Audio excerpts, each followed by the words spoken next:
Now, you should have received several charts with your handwriting. Look for the hand analysis chart. It has the big hand on it, and we'll work off that chart and bring the other charts in as we need them.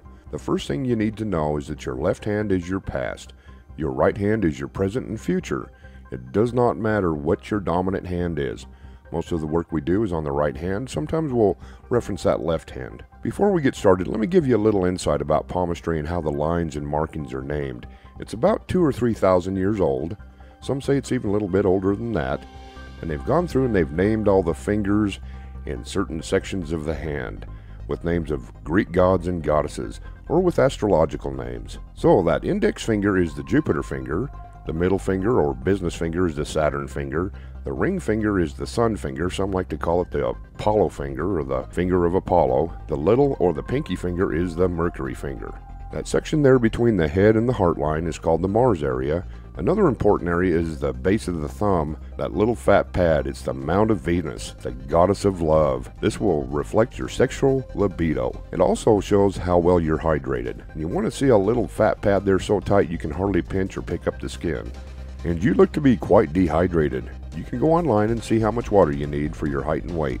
Okay, look down there on your chart where it says palm shape. The shape of your palm is your most important talent, and it looks like you have a square palm, which means you're athletic, you're active, you're practical. Sitting at a desk really is not your thing. Okay, look in the upper right-hand corner of your chart, and this is your fingertip shapes. They reveal your personality type. And you have round fingertips, meaning you're intuitive, quick, compassionate.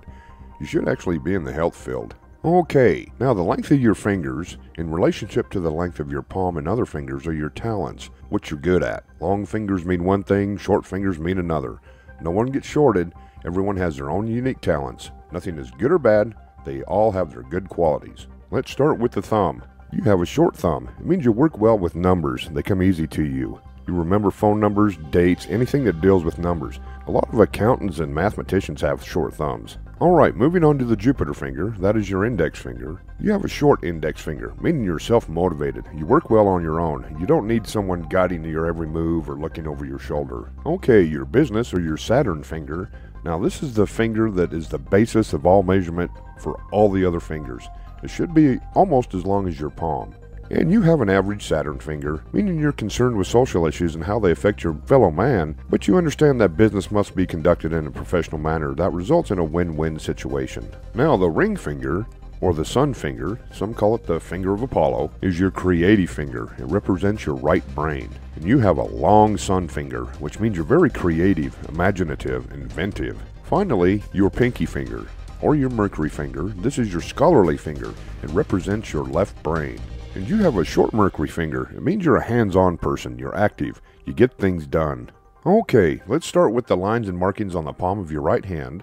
Look on your chart and find the heart line. It's the top horizontal line just under the fingers. Now follow the heart line to the end just underneath that Mercury finger, or that pinky finger. Those are your flirt lines, the little tassels on the end of the heart line.